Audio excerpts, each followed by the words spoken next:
leaked draft opinion from the Supreme Court shows that federal abortion protections may soon be overturned. The draft, written by Justice Samuel Alito, was first obtained by Politico and stems from the case Dobbs versus Jackson Women's Health Organization.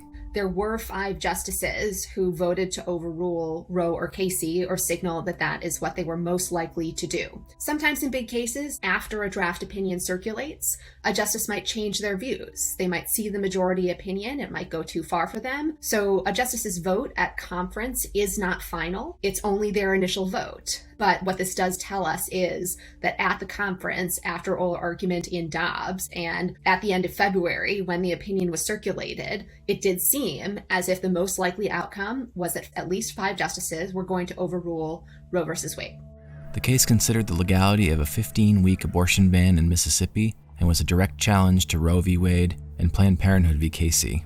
Overruling Roe and Casey means everything. What it means is that states can criminalize abortion at all points during pregnancy and do so without any exceptions for cases of rape, incest, human trafficking, or what used to be consensus positions about when abortion should be available. I think there is going to be considerable uncertainty and remarkable instability in the immediate aftermath of this opinion being officially handed down or released, if this is the opinion that is ultimately released. There are some states that have so-called trigger laws on the books that will immediately go into effect and criminalize abortion in the event that the court overrules Roe.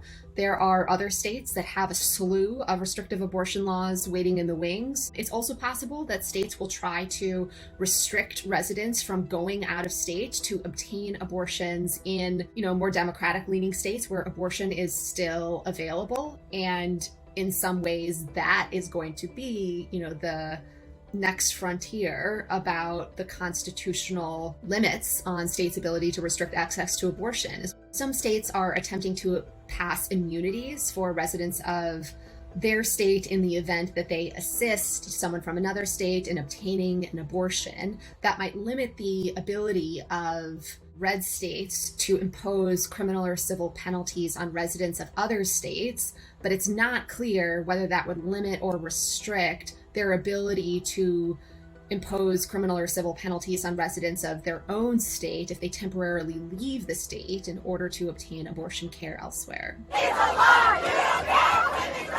The likelihood of Congress passing federal laws to protect abortion access, also known as codifying, is very low. With the Senate split 50-50 and the filibuster still in place, a patchwork of different abortion laws will exist from state to state if Roe and Casey are overturned. I think this decision is going to set, women's healthcare and women's position in society back several decades. I think what will happen will be difficult for people to imagine and also in some ways difficult to see, because many of the consequences of the court's opinion will fall on people without the socioeconomic resources, without the time, without the capacity to bring their stories to light and avail themselves of the ability to obtain health care in another state or another region where it might be more accessible.